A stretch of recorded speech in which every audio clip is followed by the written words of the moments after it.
Malaria kills more than 800,000 people in Africa every year.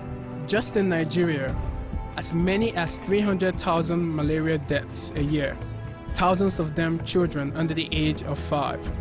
Young children die from malaria in Nigeria every day. Now, two faiths united can change that. In a country where the capital's skyline is dominated by both cathedral and mosque, what's called the largest collaboration between Christians and Muslims anywhere in the world ever is forming, focusing first on malaria. The Center for Interfaith Action on Global Poverty and the Nigerian Interfaith Action Association are working to save lives in a cooperative effort, Faiths United for Health. We are positioned in terms of material resource. We are positioned in terms of political will and leadership, and the leadership of the eminence and the Archbishop, and indeed the religious platform, is probably the most significant input that we can make. The Sultan of Sokoto is the spiritual leader of Muslims in Nigeria. Muslims, Christians coming together to fight a common cause is of importance to us because we believe that mosquito does not know religion.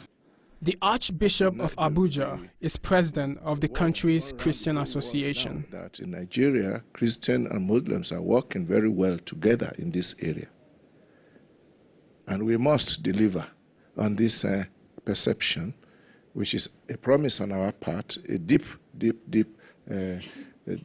commitment on our part. We're standing on the precipice here in Nigeria. We have all of the tools in our hands. We have a collective problem and we have a common challenge. We need to adopt a new anti-mosquito, a new anti-malarial lifestyle. And it is only the faith-based leaders that are best positioned to carry these messages to the Nigerian people. The first goal of Faiths United for Health, to help the Nigerian government meet a United Nations target to distribute 63 million anti-malaria bed nets throughout the country. Building broad grassroots support and providing a toolkit for religious leaders with sample sermons for both Muslims and Christians and simple instructions for the faithful, not just to accept bed nets, but to use them. 50 million children have died from malaria in sub-Saharan Africa, 1 million alone last year. These are statistics that are completely unacceptable, recognizing that we can prevent those deaths. So there are things that we need to do. The environment needs to be taken care of. There needs to be water that's running so that you don't start putting water in bowls and containers. And there's too much pollution, so many things tied to control of malaria. The disease ruins more than lives and families. Malaria squanders an enormous part of Nigeria's productivity. The economic loss of that is easily $10 billion a year, each year for Nigeria.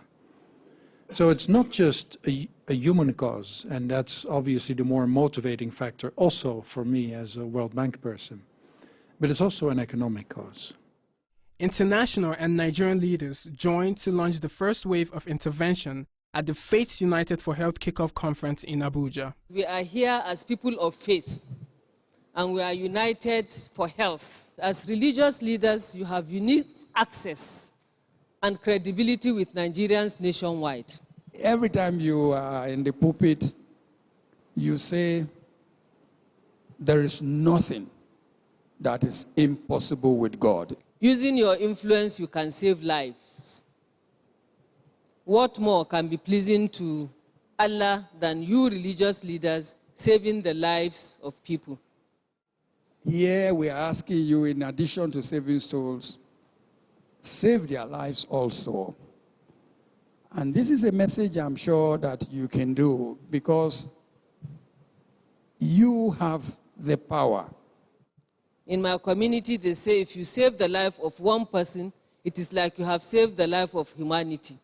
If you destroy one life, it is like you have killed all of humanity. So you can save lives. With God on your side, and God on our side, this will be possible. The 250 Muslim and Christian clerics at the conference will train others, who will train others, until 5,000 religious leaders in every state in Nigeria are trained to spread the word on malaria, ultimately reaching 25 million people in congregations throughout the country. The Interfaith Action Association model will then tackle other needs in Nigeria, in Africa, and around the world. It lays the foundation for more collaboration between the members of the two religious groups, which is very good. Any house that is divided against itself shall not stand. If we must achieve greatness as a nation, we must be united. We using the things that unite us to forge ahead in this country as people who believe in God, rather than emphasizing the things that divide us.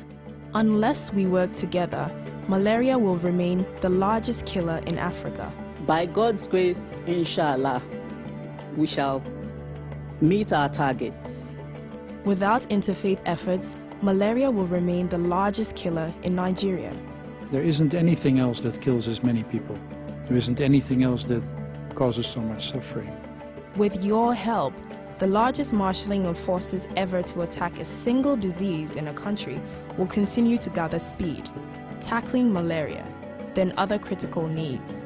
Here we are asking you, in addition to saving souls, save their lives also.